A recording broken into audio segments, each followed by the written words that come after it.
Assalamualaikum warahmatullahi wabarakatuh. Waalaikumsalam. Pemirsa, berjumpa lagi dengan saya Klik. Kita akan berbincang mengenai hal-hal yang aktual yang terjadi di masyarakat kita, hal-hal yang viral yang terjadi di media sosial dengan bahasan yang lebih luas, cerdas, ilmiah, dan menarik tentunya. Bersama guru kita, Ustadz Adi Hidayat. Kita sapa dulu beliau. Assalamualaikum Ustadz. Waalaikumsalam warahmatullahi wabarakatuh. Sehat Ustadz? Baik Mas Klik, Alhamdulillah. Gimana Mas Klik, sehat? Sehat, Alhamdulillah Ustadz. Alhamdulillah. Bajunya bagus tuh. Iya Ustadz, ini batik kebanggaan saya, ini dari Lasem Ustadz. Oh langsung ya, Masya Allah. Masya Ya. Allah. Bagus coraknya.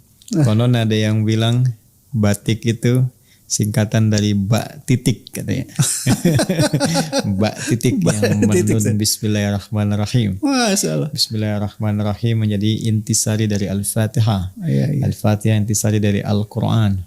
Jadi mengenakan batik bukan sekedar menghadirkan kebanggaan akan satu di antara ragam budaya Negara Kesatuan Republik Indonesia, tapi juga membawa spirit ketakwaan dalam kehidupan. Waduh. Tapi itu bukan ilmu riwayat. Wah. Itu pendapat sebagian orang saja yang mengamati budaya. Jadi nampaknya itu ilmu tak-atik. Otak-atik. Tapi tetap saya bangga dengan mendengar itu, saya bangga untuk memakai batik Ustadz. Alhamdulillah. Ya pakaian itu kan sepanjang kita bisa menggunakannya untuk menutup aurat, meniatkan untuk ibadah, bersih, kemudian suci, cara mendapatkannya halal, dan memasuki kualifikasi yang dibenarkan secara syariat ya. Tidak tampil dengan ria, bukan pakaian untuk sombong atau kualifikasi tertentu yang memang bukan pada penempatannya. Nah, itu sangat baik untuk digunakan. Masya Allah. Masya Allah. Ya, kita mau bahas apa ini? Kita akan membahas satu isu sebetulnya Ustadz. Karena ini saya anggap bisa betul bisa enggak. Karena kita akan membahas salah satu Ummul Mukminin pertama mungkin Sayyidah Khadijah. Nah, ada pendapat bahwa beliau selama hidupnya tidak memeluk Islam Ustaz. Dengan argumentasi bahwa beliau ketika selama hidupnya atau sebelum menikah dengan Rasulullah SAW? Kalau saya tangkap itu selama hidupnya Ustaz. Karena ada pendapat bahwa ketika Rasulullah itu menerima wahyu pertama, beliau mendiskusikannya dengan Waraqah bin Nawfal yang pendeta Ustaz, Ustaz juga mungkin sudah tahu. Dan argumentasi kedua bahwa selama Sayyidah Khadijah hidup, Rasulullah tidak poligami Ustaz. Berarti kan ini sepanjang hidup beliau berarti. Iya. Ini gimana Ustaz pendapat Ustaz? Itu yang berpendapat demikian orang Islam atau bukan? Masya Allah. Setahu saya orang Islam Ustaz. Ya, itu kan mungkin referensinya berbeda. Kita bisa anggap begitu Ustaz. Ya, itu pertanyaan dasar. Makanya tadi saya tegaskan apakah yang dimaksudkan sebelum menikah dengan Rasulullah, kan? Ataukah ya tadi seperti Anda katakan kan yang berpendapat sepanjang hidup. Saya kira ini pernyataan yang tidak ilmiah ya. Tidak ilmiah, artinya tidak didukung oleh bukti-bukti ilmiah, pengetahuan yang memang disepakati, bisa dilacak dari segi sejarah juga, latar belakangnya bisa diketahui, bahkan para sejarawan juga menyampaikan informasi kepada kita. Hanya begini, saya ingin membagi topik perbincangan kita pada dua bagian yang utama. Yang pertama, pola mengajar seperti itu jika disampaikan misalnya oleh seseorang sebagai guru kapasitasnya, ustadz, label apapun yang melekat kepada dirinya, apakah kiai kah, buya kah, atau yang lain kah, gitu ya. Nah, itu memiliki peran juga untuk mentarbiyah. Tarbiyah itu bukan sekedar mentransfer informasi. Ya, kalau cuma transfer informasi, ta'lim namanya. Tapi juga harus menghadirkan perawatan terhadap informasi yang disampaikan. Memastikan kebenaran akan informasi yang disampaikan sehingga diterima dengan baik oleh murid, tidak salah mengambil kesimpulan, ya, juga menjelaskan dengan seutuhnya sehingga bisa ditangkap menjadi pengetahuan yang kemudian dengan itu jadi pedoman untuk mengamalkan, bertindak, bersikap, berperilaku. Dasarnya kan begitu ilmu itu. Iya. Dari data, jadi informasi, jadi pengetahuan, jadi bimbingan untuk berperilaku, jadi pedoman untuk berkehidupan gitu. Nah, jadi guru juga, kenapa di Arab itu juga ada istilah dengan nama murabbi gitu kan. Ada ustadz kan, kemudian juga ada murabbi. Karena ada di situ kesan tarbiyah, bukan hanya ada kesan taklim. Makanya di jurusan pendidikan itu kan ada di sekolah-sekolah atau kampus-kampus Islam itu jurusan fakultas tarbiyah wa ta'lim, kan? Nah, tarbiyah itu memberikan kesan pendampingan, bukan hanya transfer informasi. Nah, jadi kalau kita hanya menghadirkan satu bentuk silogisme yang kita sendiri meragukan kesimpulannya, kan? Bahkan tidak memberikan satu kepastian dari kesimpulan itu dan menyerahkan kepada anak didik atau objek pengajaran, kan? Bahkan kita tidak bertanggung jawab dengan apa yang disimpulkan. Nah, itu dipertanyakan. Betul. Ya, untuk sekedar menjadi pengajar pun dipertanyakan gitu. Ya, sekarang kalau Anda misalnya tadi memberikan satu kesan misalnya, ini Nabi SAW menikah dengan salah satu seorang perempuan yang sangat mulia, kan? Selama hidupnya beliau tidak berpoligami, berkonsultasi kepada seorang pendeta misalnya.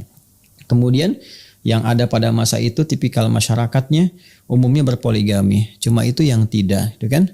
Nah, ini kira-kira agamanya apa?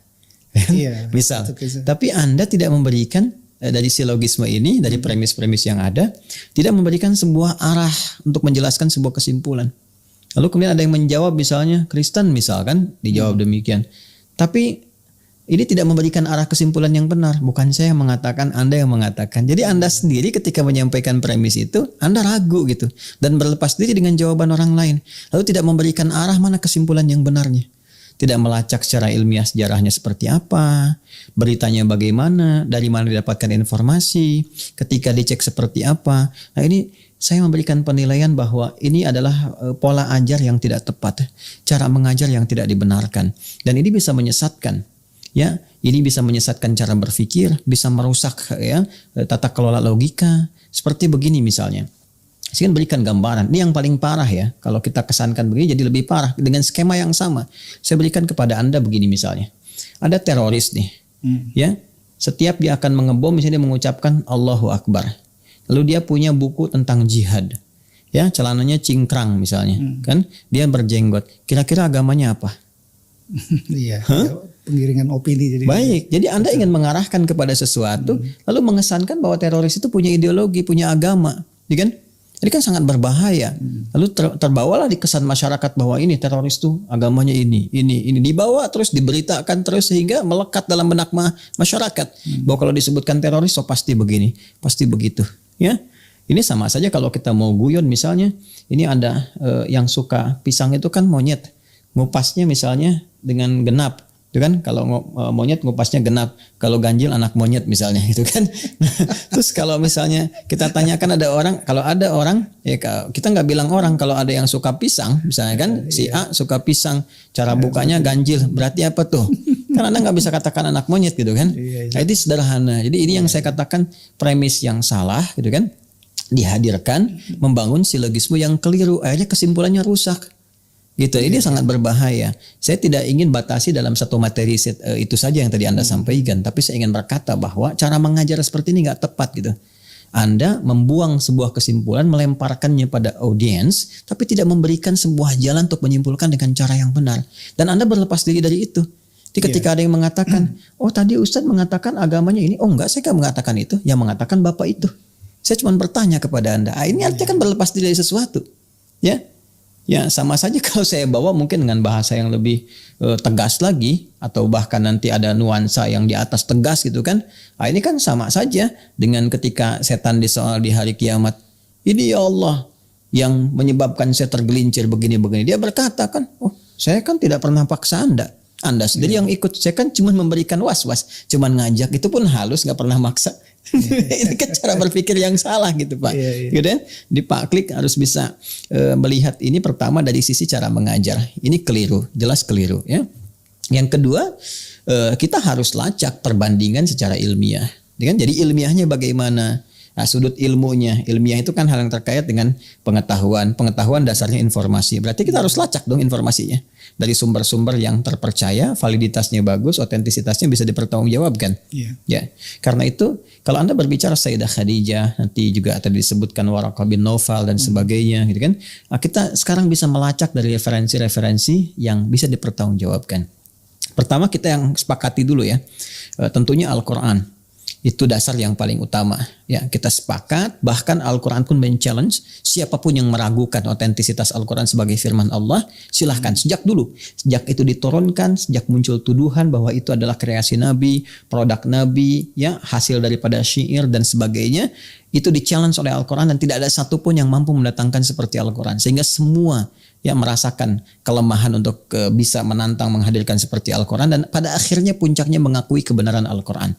Jadi kalau ada seorang yang sekarang ingin men-challenge Al-Quran, menantang gitu kan, atau membuktikan kebenarannya, sebetulnya agak terlambat walaupun diperkenankan, silakan. Dan akhirnya saya ingin membawa kepada sebuah kesepakatan bahwa sumber pertama kita bisa lacak lewat Al-Quran. Satu. Yang kedua yang objektif juga tentunya dari sejarah, ya. Sejarah, tapak tilas perjalanan yang bisa kita lacak, dalam bahasa Arab disebut dengan sirah, gitu kan? Sirah. Jadi bisa dilihat terus sampai ketemu ke titik yang kita akan bahas itu. Nah, saya ingin cerita sedikit ya, menyampaikan bagaimana Al-Quran memberikan sebuah informasi yang sangat valid kepada kita, karena ini yang menyampaikan adalah Allah Subhanahu wa taala, pencipta semesta termasuk kita semua, dari sebelum ada, sedang berkehidupan sampai berakhir sampai kembali kepadanya. Baik, dan ini bisa diuji, bisa dicek, silahkan ya lewat referensi manapun. Baik, saya ingin katakan begini sebelum masuk ke Sayyidah Khadijah, bahwa terdapat komitmen dari semua nabi yang pernah diutus untuk membawa risalah dan berdakwah di muka bumi, mendekatkan manusia pada petunjuk Allah sehingga kembali kepada fitrah dan diangkat menjadi rasul. Dalam pengangkatan sebagai nabi dan rasul ini, maka mereka diambil komitmen oleh Allah Subhanahu wa taala. Dan ini disebutkan nanti di surah ketiga Ali Imran di ayat 81. Ya, apa komitmennya? Allah berfirman, "Wa idz akhadallahu mitsaqan nabiyyina lama ataitukum min kitabin wa hikmatin thumma ja'akum rasulun musaddiqun lima ma'akum latu'minunna bihi wa latansurunna qala aqrartum wa akhadhtum ala dhalikum isri qalu aqrarna ya qala fashhadu ana ma'akum minasyahidin." Baik, dan ingatlah ketika Allah Subhanahu wa taala mengambil komitmen perjanjian ya dengan para nabi yang diangkat, ya, ditetapkan sebagai nabi, sebagai rasul, kemudian untuk membawa risalah dan berdakwah, membawa pesan-pesan Rabbani, kan, mendekatkan umat kepada Allah. Apa perjanjian yang dibangun itu? Bersamaan dengan pengangkatan kalian sebagai nabi, sebagai rasul, Allah memesankan kepada mereka, mereka harus punya komitmen untuk membantu, menolong, menguatkan seorang rasul penutup yang akan menyempurnakan risalah yang akan mereka bawa. Kalau masa mereka bersamaan dengan Rasul itu, sedang berdakwah bersamaan Rasul terakhir penutup ini tiba, maka harus semua punya komitmen untuk membantu Rasul itu, menguatkan risalahnya, karena dia akan membawa risalah yang menyempurnakan Rasul-Rasul sebelumnya. Maka mereka berkata, siap ya Allah, kami berkomitmen. Ya, kami berkomitmen, kami siap membantu, menolongnya. Qala fashhadu ana ma'akum minasyahidin. Maka saksikan, kata Allah kepada semua nabi rasul yang dilantik, diangkat dari nabi dan rasul. Aku bersaksi bersama persaksian kalian semua. Jadi satu-satunya nabi rasul yang disertakan komitmen untuk menolong, menjaganya, ya, kemudian mensupportnya dalam misi tugasnya adalah nabi terakhir yang diutus untuk menyempurnakan semua risalah-risalah yang pernah dibawa nabi-nabi sebelumnya. Dan dahsyatnya risalah nabi ini disebutkan, diinfokan dalam setiap nabi yang diutus. Ya, dari setiap membawa risalah. Ini sangat menarik.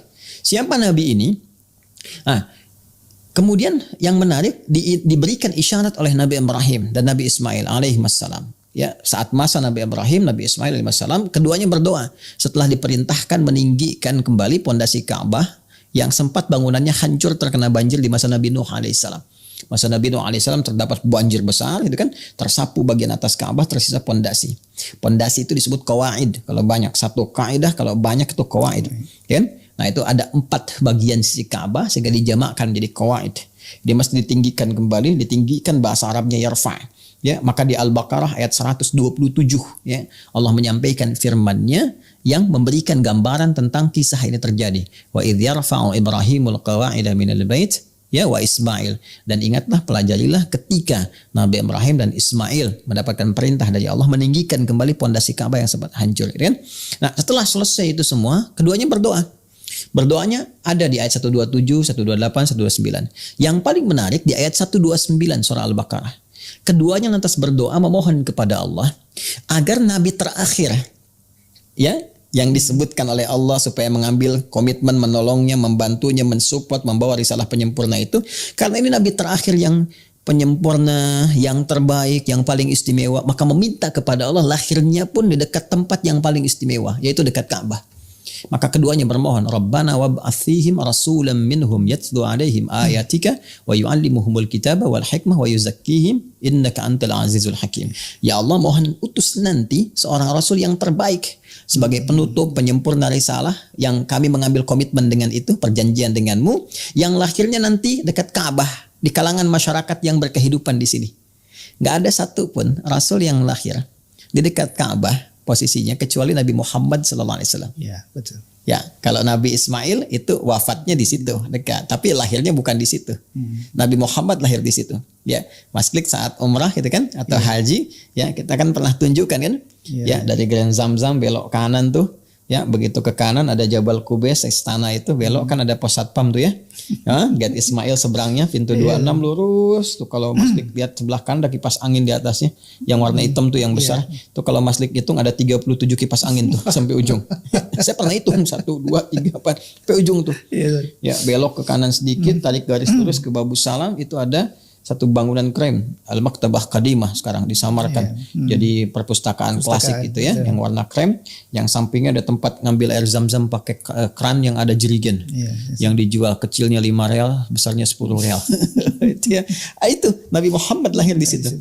Jadi artinya apa? Saya ingin katakan Nabi yang diambil komitmen, ya semua Nabi diambil komitmen oleh Allah untuk membantu, menolong, mensupport Rasul terakhir menyempurnakan risalah yang dimaksud Nabi Muhammad SAW. Dan itu menariknya diinfokan dalam setiap risalah. Begitu Nabi Musa bertugas, di kitab beliau di Taurat disebutkan. Jadi Musa menyampaikan alaihissalam kepada umatnya. Nanti kalau aku pun tidak sampai kepada masa itu, kalian mendapatinya, bantu. Dan mereka berharap bahwa Nabi itu berasal dari kaum mereka. Ya, jadi kaumnya Musa kan Bani Israel, Yahudi itu berharap bahwa nabinya yang datang dari kalangan mereka. Ya, dari umat mereka, dari kaum mereka, komunitas mereka, sangat berharap itu mereka. Ya, nah kemudian nanti sampai risalah ke Nabi Isa alaihissalam. Nabi Isa juga menyampaikan kepada umatnya. Ya, bahkan nanti direkam di Quran surah ke-61 As-Saff di ayat yang ke-6. Ya, wa mubasysyiran bi rasulin ya'ti min ba'di ismuhu Ahmad. Kata beliau nanti akan ada memberi kabar gembira kepada umatnya, akan ada setelah aku ini rasul penutup, rasul yang paling mulia, rasul yang paling hebat ibadahnya. Makanya kenapa menggunakan sifat Ahmad? Kalau rasul sebelumnya kan rata-rata nama zat. Zat itu untuk membedakan identitas satu dengan yang lain. Ya, Anda misalnya namanya A, ini B, ada Al-Hasan, ada Al-Husain. Kita panggil Al-Hasan, yang nengok kan Hasan untuk membedakan dengan Husain, ya, dan sebagainya. Tapi kalau kita katakan nama sifat, itu segala kemuliaan yang melekat kepada zat. Ya, seseorang misalnya rajin, jujur, pintar, itu sifat. Mas Klik jujur, jujurnya sifat. Ya, nah itu nama yang melekat pada Rasul terakhir ini, semuanya nama sifat untuk menunjuk kemuliaannya. Ya, dia disebut dengan Muhammad SAW 4 kali disebutkan dalam Al-Quran. Surah ketiga ayat 144, surah 33 ayat 40, surah 47 dengan namanya Muhammad SAW ayat 2, dan surah 48 ayat 29. Ya kan? Nabi Isa menyebutnya dengan Ahmad, Quran surah 61 ayat yang ke-6. Itu sifat semua. Jadi kalau Muhammad menunjuk kepada sifat sosial yang dalam, yang penyayang, yang sangat memaafkan, yang sama hewan tuh begitu penuh kasih sayang. Bahkan kalau mau nyembelih pun kata beliau, tajamkan dulu pisaunya dan jauhkan hewan yang akan disembelih yang lain supaya tidak melihat dan gak stres itu kan. Kemudian kepada tumbuhan jangan rusak, sangat penyayang. Nabi Isa punya sifat yang serupa. Penyayang, Nabi Isa itu penyayang dikenal. Ajarannya kasih gitu. Nabi Isa alaihissalam. Sehingga sebagian menduga umat ini Nabi yang terakhir. Kata Nabi Isa bukan. Nanti kalian harus bantu. Aku kasih kabar gembira. Akan ada Nabi yang terakhir. Lebih hebat dibanding dengan Nabi-Nabi sebelumnya. Dari sifat kasihnya. Bahkan, ini dia. Pengabdiannya kepada Allah. Sifat seseorang pengabdian kepada Rabbnya. Itu kalau sifat biasa disebut hamid. Sekali tahajud, sholat, biasa hamid. Tapi kalau mubalaghah, superlatif, tahajudnya rajin sampai kaki bengkak, baca Qur'annya luar biasa, mendekatnya luar biasa, maka berubah jadi superlatif Ahmad. Maka Nabi Isa menunjukkan Rasul terakhir bukan saya. Ada lagi yang lebih hebat, ibadahnya dahsyat, walaupun dijamin masuk surga, sholatnya luar biasa, ibadahnya sangat tinggi, dan itu dibuktikan. Ya, siapa lagi selain Nabi Muhammad SAW? Nama sifat. Ya. Ya, kan disebutkan di Al-Bukhari bagaimana satu rakaatnya berapa banyak dibacakan sampai kaki bengkak dan sebagainya. Mas Klik tahajud satu rakaat mata bengkak gitu. Ini Nabi tahajud satu rakaat kaki bengkak dia. Nah, jadi yang melekat kepada Nabi Muhammad itu semua nama sifat, Al-Mahi, Al-Kafi, Ahmad, ya, kemudian Muhammad. Nah, jadi jangan ditafsirkan oh ini karena di Al-Qur'an ada nama Ahmad berarti nabi terakhir namanya Ahmad. Ya, maka setiap yang namanya Ahmad berpeluang jadi nabi. Enggak begitu. Itu enggak paham Quran namanya. Enggak paham. Nah, Nabi Isa pun memberikan kabar gembira. Bahkan dia menyampaikan, ya. Nah, jarak Nabi Isa ke Nabi Muhammad itu kan kurang lebih 600 tahun. 600 tahun kurang lebih gitu. Jadi bukan fase yang terlalu panjang. Ya, sedangkan beliau pun punya murid-murid. Punya murid-murid yang dengan murid-muridnya pun mengambil komitmen.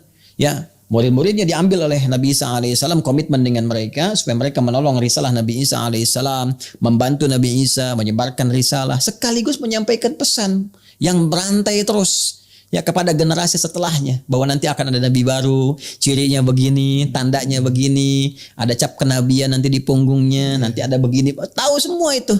Ya, dan disampaikan perjanjian di surah Ali Imran jelas mereka disebut dengan Hawariyun. Ya, kemudian mereka mengatakan kami siap menolong, kami siap memaksimalkan itu, ya kan? Maka mereka disebut kemudian dalam bahasa Arab yang sifat untuk menolong tanpa pamrih dengan sempurna disebut Nasara namanya. Nasara. Kalau tunggal disebut Nasrani, ya kan? Itu asalnya. Makanya beda antara Kristen dengan Nasrani itu beda. Kristen itu bahasa Arabnya Masihi.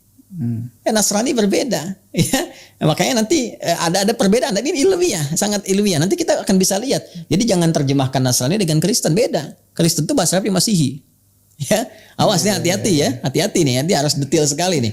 Ya, harus detail sekali nanti. Nah, kita kemudian masuk, ya, maka mereka disebut dengan Nasrani. Nasrani karena menolong risalah Nabi Isa alaihissalam. Nah, maka berada apa risalah Nabi Isa itu? Membawa risalah tauhid. Ya, menuhankan Allah Subhanahu wa taala, mengatakan bahwa saya hamba Allah. Buka surat Maryam. Ya, ayat 31 sampai dengan 33 mengatakan saya hamba Allah, ini Abdullah, kan? Allah memerintahkan saya wa ausani bis shalah waz zakah, gitu kan?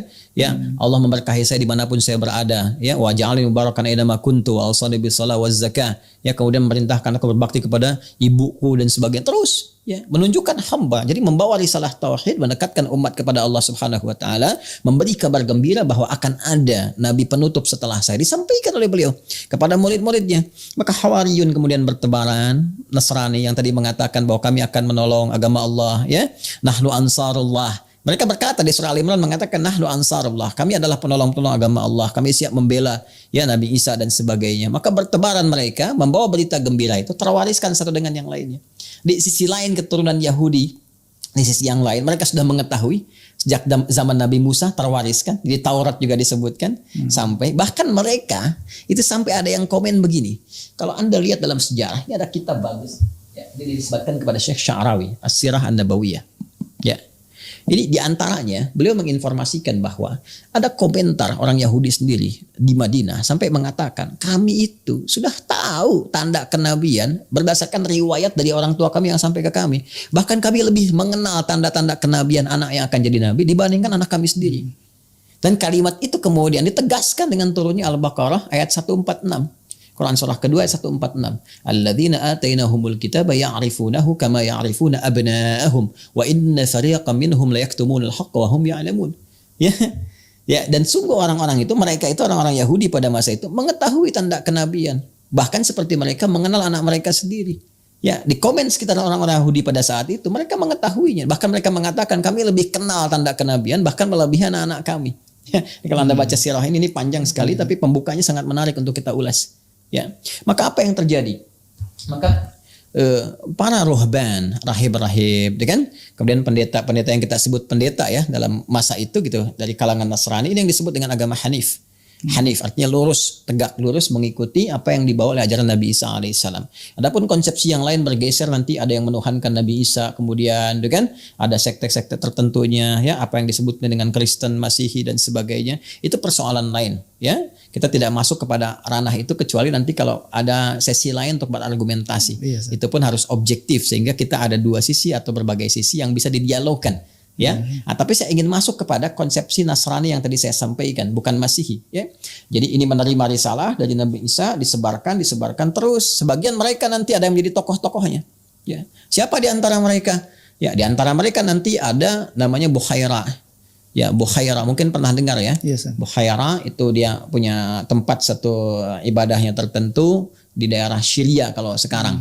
Ya, makanya ketika Nabi sedang akan berangkat menemani pamannya Abu Talib untuk berdagang ke wilayah Syam, begitu sampai di situ itu kan masih kecil tuh, ya masih kecil. Sampai di situ beliau melihat karena itu menantikan betul. Jadi semua ingin mendapati informasi siapa nih, kan? Yang dimaksudkan Nabi itu. Dan pada saat itu isunya sudah kuat bahwa di tahun-tahun ini nih akan ada gitu Nabi itu terlahir, sudah melihat tanda bintangnya dan sebagainya macam-macam. Mereka sudah mengenal semua fenomena alamnya seperti apa. Jadi begitu datang Nabi Muhammad, kan melihat, loh kok awan ngikutin terus. Kemudian berteduh, pohon-pohon kok kayak tertunduk, hormat dan sebagainya.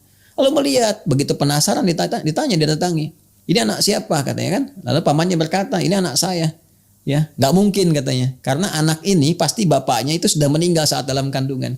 Maka dijelaskan oleh Abu Thalib betul, bapaknya telah meninggal sejak dia dikandung. Ya, kemudian dia ikut sekarang dengan saya. Ya, dan sebagainya diteruskan. Bahkan ibunya pun telah tiada. Oh maka benar. Maka dicek semuanya. Begitu ditemukan tanda kenabian, ya khatmun nubuwah di antara dua pundak beliau, disimpulkan oh ini adalah seorang yang sangat dicari, sangat ditunggu. Jangan kamu berangkat teruskan sampai ke tempat tujuan. Kalau nyampe sana, ditunggu orang Yahudi sudah menunggu ini pasti akan dieksekusi. Karena mereka berharap ini nabi terakhir datang dari kalangan mereka. Itu asalnya orang Yahudi itu ya pada mulanya tidak suka dengan risalah Nabi Muhammad karena keinginan mereka itu mendapatkan nabi dari kalangan itu. Karena merasa bahwa yang tertinggi, yang terhebat dari kalangan ras itu. Ya tingkat rasialis ini sejarah ya, ini fakta gitu, bisa digali gitu. Walaupun boleh jadi nggak semua orang Yahudi kita hukumi demikian, ya. Tapi ada golongan-golongan yang mewariskan sifat itu sampai membentuk nanti satu sifat rasial yang sangat tinggi, yang merasa yang paling hebat semuka bumi, merasa nggak boleh ada ras di atas mereka dan sebagainya. Ada golongan seperti itu. Walaupun kita nggak bisa hukumi semuanya akan berada pada kondisi demikian. Saya ingin balik lagi. Jadi mereka mengetahui. Tadi Bukhaira atau George juga mengetahui, akhirnya memberikan satu isyarat untuk pulang. Dan itu sebelum diangkat jadi nabi. Diangkat jadi nabi usia berapa tahun? Ya, 40 tahun. Ya, ditahbiskan jadi nabi, dia rasul usia 40 tahun. Artinya kan masanya sangat jauh tuh.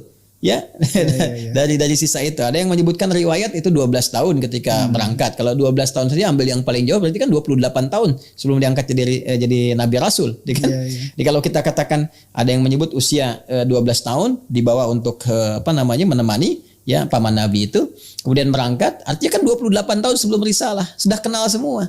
Kita belum sampai ke masa Sayyidah Khadijah, belum sampai ke masanya Waraqah bin Naufal.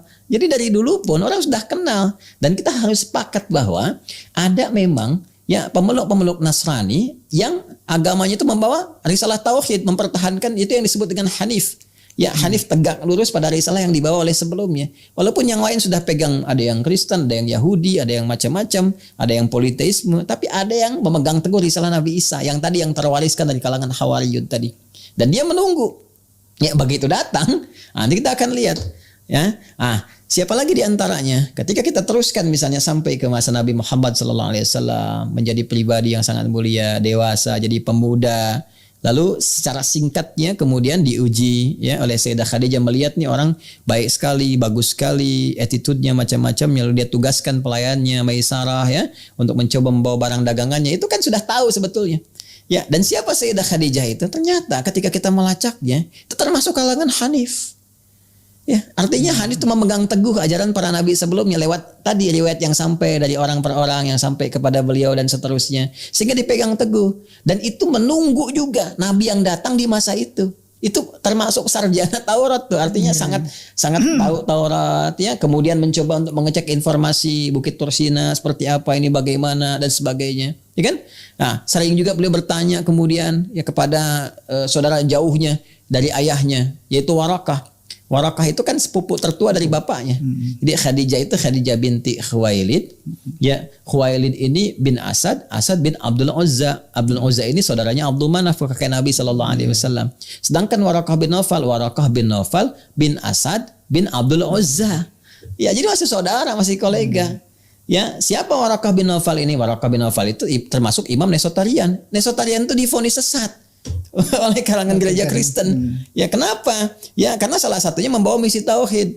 Kalau yang kita cek informasi yang umum terdapat kan menilai bahwa ini Yesus atau Isa alaihi salam itu memiliki dua kepribadian, pribadi manusia dan pribadi ketuhanan, kan? Yang tingkat tertingginya adalah memahami ini bukan Tuhan, ini seorang nabi. Jadi sifat ketuhanan yang dimaksudkan adalah risalah kenabian, sementara dirinya sebagai manusia. Itu divonis sesat oleh gereja Kristen. Ya. Jadi Warakah bin Naufal itu yaitu Nasara.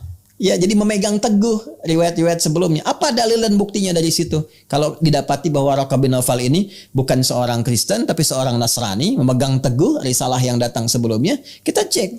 Ya, ketika Nabi Muhammad SAW singkatnya menikah dengan Sayyidah Khadijah dan ditemukan tanda-tanda kemuliaan itu, lalu puncaknya setelah usia 40 tahun, beliau bertahanus di Gua Hira, mendapati kemudian malaikat Jibril datang dan beliau belum mengenalinya pada saat itu, datang ke rumah. Istri menemukan keadaan demikian, kekhawatiran, bawanya kemana? Konsultasi. Yang paling dekat ya saudara sepupu. Karena yang lain-lain kan politeisme semua. Masuk ke Abu Jahal.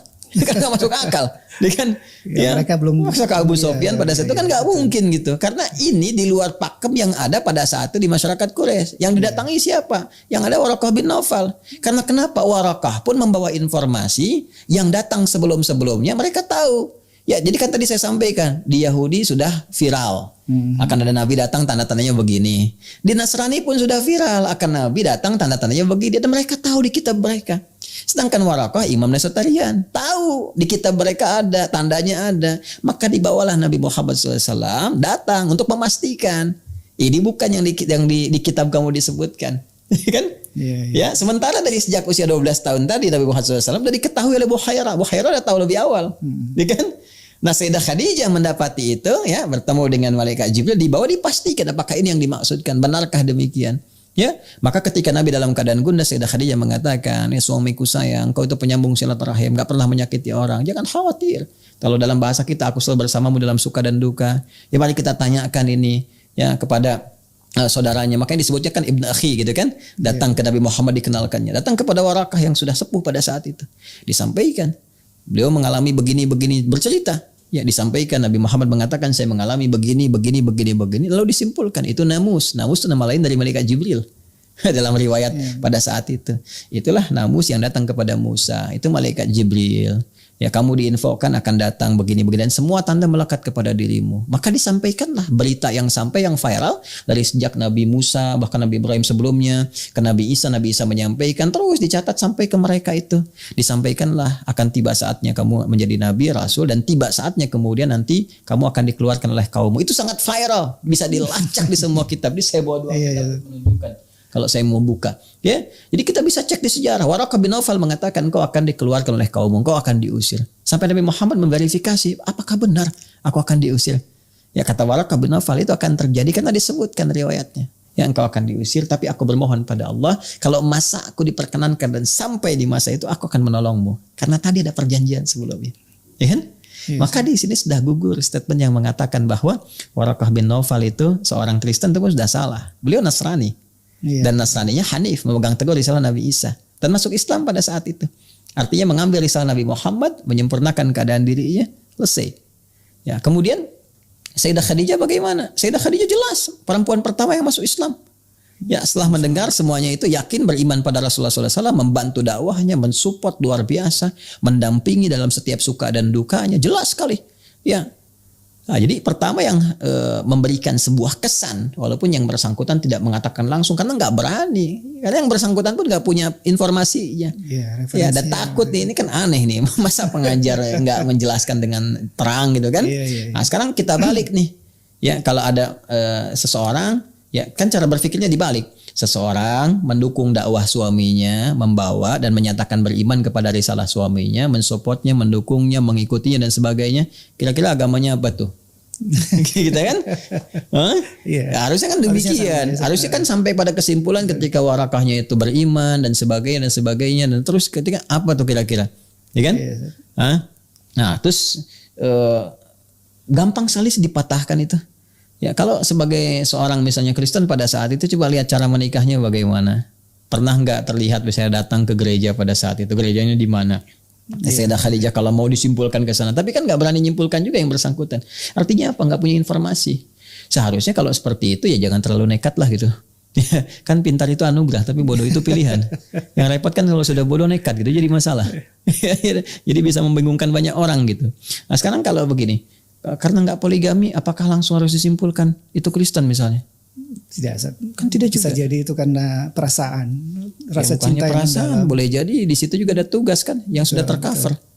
Ya, dan kita bisa bicara topik yang lebih spesifik tentang poligami.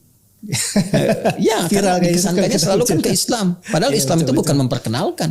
Iya. Ya, Islam itu meluruskan persepsi poligami yang keliru. Lantas memberikan batas.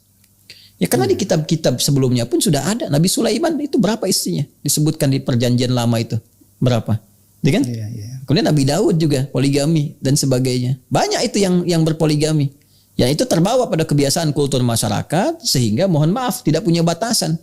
Ya termasuk sampai ke jahiliyah. Seenaknya aja bahkan bisa tukeran istri begini-begini. Islam datang untuk meluruskan, membatasi. Kalaupun terjadi begini harus sifatnya, begini aturannya. Kalau tidak mampu seperti itu bertahan dengan satu istri. Dengan begini caranya, sebagainya begini. Itu salah yang sangat indah. Dibandingkan kamu harus berzina, ya saya tidak akan menggunakan istilah jajan, ini tidak. Kalau bandingkan kamu berzina, mengotori diri sendiri, mencemari keturunan dan sebagainya, diatur oleh Islam. Jadi Islam datang bukan memperkenalkan poligami, tapi Islam datang untuk menerangkan, membatasi dan meluruskan kebiasaan yang keliru dan membawa kepada tata kelola kehidupan rumah tangga yang benar. Itu asalnya. Nah, Nabi mendapati dengan Sayyidah Khadijah itu kesempurnaan rumah tangga itu. Tugas-tugas Nabi kan di fase Mekah itu terbatas. Ya belum muncul salah syariat keumatan yang luas. Itu belum ada tata kelola kehidupan, kebangsaan, kenegaraan, hubungan diplomatik itu belum ada. Di fase Mekah itu risalah tauhid, baru fase awal. Dakwahnya terbatas, kalangan orang tertentu.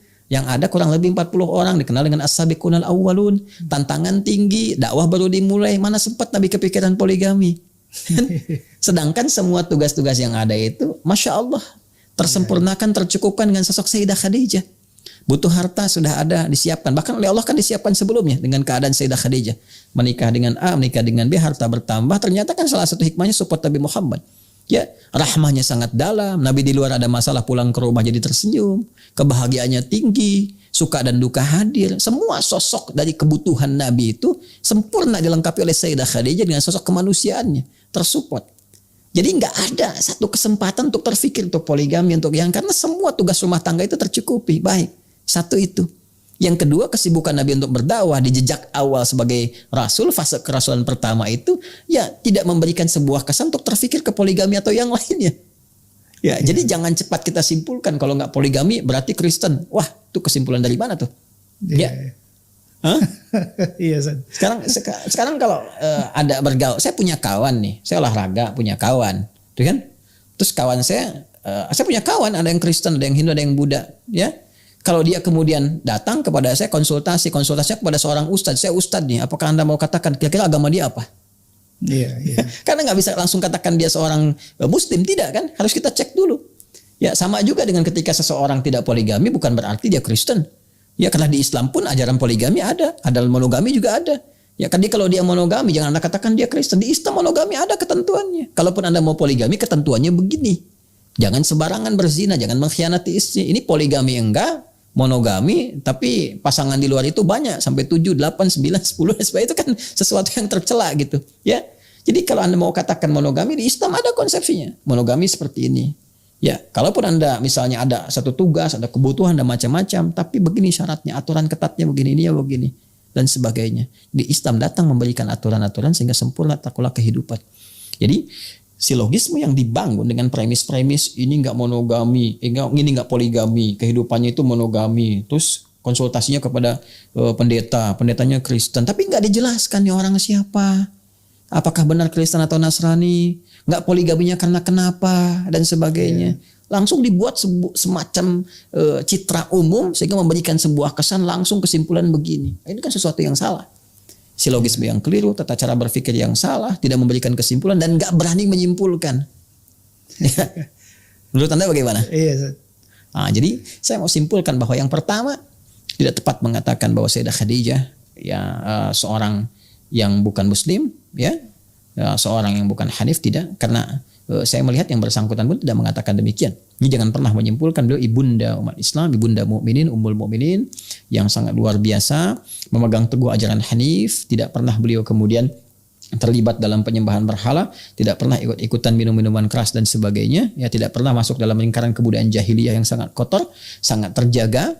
Saudara sepupunya juga orang-orang yang sangat baik, termasuk Waraqah bin Naufal, sangat terhormat. Dan ketika mendapati Nabi Muhammad pun itu luar biasa. Diskusinya dengan saudarinya, sahabatnya itu Nafisah, Sayyidah Nafisah sangat luar biasa. Konsultasinya sampai menemukan jalan yang terang, sampai dipinang oleh Rasulullah, sampai berkehidupan. Tetap sampai akhir hayatnya sebagai muslimah yang sangat mulia. Dan Nabi memberi kesaksian. Saya mau tanya begini. Anda kalau Muslim, berarti kan syahadatnya asyhadu alla ilaha illallah, asyhadu anna Muhammadar Rasulullah kan? Iya, Ustaz. Jelas kan?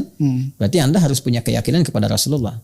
Betul. Jelas kan? Iya. Yakin kepada Allah, yakin kepada Rasulullah. Mencintai Nabi, beriman kepada risalah. Iman yang keempat kan kepada Rasul. Rasul kita Nabi Muhammad. Sekarang Nabi Muhammad kalau menyampaikan sesuatu, kita harus yakini kan? Betul. Nabi sendiri yang mengatakan, Khadijah itu Masya Allah perempuan beriman yang sangat luar biasa, dijamin surga, ditempatkan di surga, dan sudah mendapati tempat yang terbaik di surga. Sebagai keyakinan kita sebagai Muslim, orang beriman. Jadi kalau Nabi menyampaikan beliau muslimah, tempatnya di surga, luar biasa, dan Anda mengatakan sebaliknya, berarti dipertanyakan keislaman Anda. Iya. Saya sesuatu yang sangat berbahaya.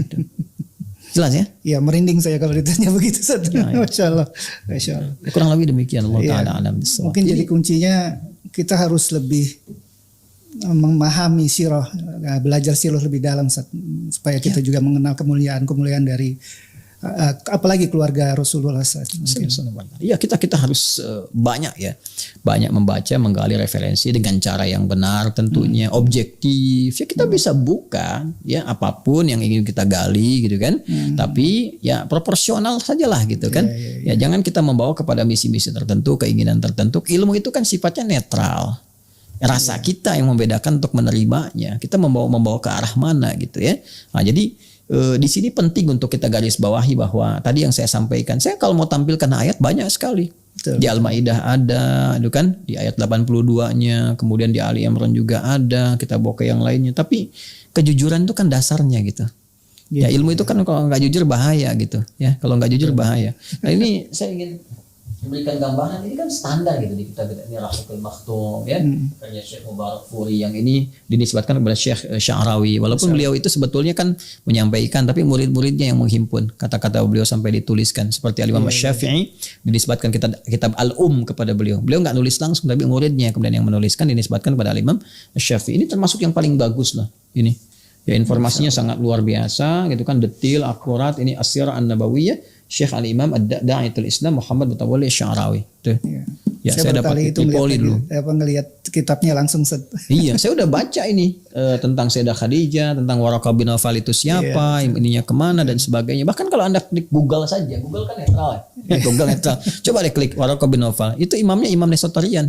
Nestorian itu siapa? Dari abad kelima Nestorius itu siapa? Kemudian pahamnya bagaimana dan sebagainya. Sampai dicap sesat gitu kan. Sama konsili sekian gitu kan disebutkan di dalamnya. Jadi saya ingin kita terbuka, dan Islam tuh indah gitu. Setelah faktanya terbuka pun Islam tidak mengatakan wajib masuk Islam, tidak. Ya, Islam mengatakan la ikraha fiddin, tidak ada paksaan untuk memeluk Islam. Lakum dinukum waliyadin, apa yang Anda yakini silahkan, yang kami yakini kita saling menghormati, masing-masing membawa konsekuensi ketika berpulang kepada Rabbnya. Sangat objektif kan? Ya, betul. Nah, jadi saya kira demikianlah. Jadi pesan saya yang ingin saya sampaikan yang pertama pada para pengajar juga, jujurlah gitu. Jujur, kemudian berhati-hati menyampaikan statement. Ada kalanya masalah-masalah yang memang seharusnya dibahas hanya cukup di lingkungan para cendekiawan atau ustadz atau tokoh-tokoh yang awam, itu mungkin nggak sampai untuk membahas itu nggak usah dibuka ke awam. Kalau mau dibuka ke awam pun yang jujur, yang terbuka. Kayak yang seperti masalah ini sebetulnya telat sih dibahas sekarang itu. Udah dari lama. Ya 6 tahun yang lalu saya perhatikan juga ada yang menyoal, ya. Kemudian sebelumnya juga ada yang menampilkan ya wacana-wacana demikian. Sebetulnya kalau ada yang sekarang menyampaikan hal yang seperti tadi, tapi nggak punya keberanian untuk menyampaikan, itu terlambat sebetulnya. Terlambat beberapa tahun ke belakang sudah didahului. Dan itu sudah tuntas. Jadi apa yang Anda sampaikan Mas, sebetulnya sudah dijawab lama. Sudah tuntas masalah ini. Jadi kalau ada yang buka lagi sekarang, telat. Nah mudah-mudahan acara ini pun nggak telat itu. Nggak telat ya. Saya kira itu Mas Klik ya. Allahu a'lam bishawab. Jadi pesan saya kepada setiap ustadz ya, kita ataupun pengajar atau siapapun jujur dengan informasi itu, objektif, ya kan? Kemudian juga mesti menyampaikan secara terang informasi yang ada. Lalu relativisme itu dikurangin lah. Kalau ada kebenaran mutlak itu disampaikan, jangan semua serba relatif. Jadi kalau ada yang ngajar relatif itu udah nggak usah diikutin, tinggalin aja majelisnya. Karena apa yang dia sampaikan itu relatif juga. Ya, jadi kita bisa katakan ustadz relatif nih. Ya, jadi saya kira itu masyarakat makin cerdas. Semoga iman kita dikuatkan dan bersyukurnya kepada Allah. Ya, sisi lain selalu ada hikmah. Jadi dengan ada yang seperti ini, alhamdulillah kita bisa belajar lebih jauh, bisa mengenal, bisa mendalami dan menguatkan keimanan kita pada Allah Subhanahu wa taala. Masya Allah. Terima kasih Ustaz bincang-bincangnya. Pemirsa, demikian bincang-bincang kita dengan guru kita Ustadz Adi Hidayat. Semoga bisa menambah wawasan keilmuan kita yang dapat meningkatkan keimanan dan ketakwaan kita kepada Allah Subhanahu wa taala. Saya Klik. Berjumpa lagi nanti. Assalamualaikum warahmatullahi wabarakatuh. Assalamualaikum warahmatullahi wabarakatuh.